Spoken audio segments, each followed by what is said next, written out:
বাংলাদেশ আমার কেবলাজান হুজুরের দেশ। এই দেশকে ধ্বংস করার জন্য ষড়যন্ত্র এখন অব্যাহত আছে।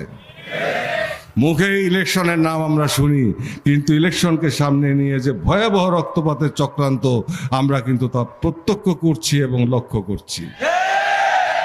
আমরা বাংলাদেশে থাকতে কোনো অপশক্তিকে আমাদের স্বাধীনতার সার্বভৌমত্ব বিপন্ন হতে দেব না। তাদের বিষ দাঁত ভেঙে দেবে জাকের পার্টি।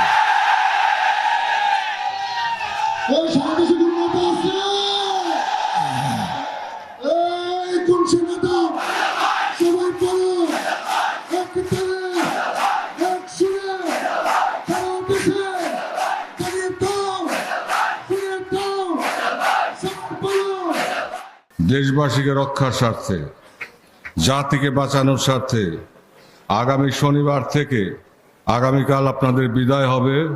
আপনারা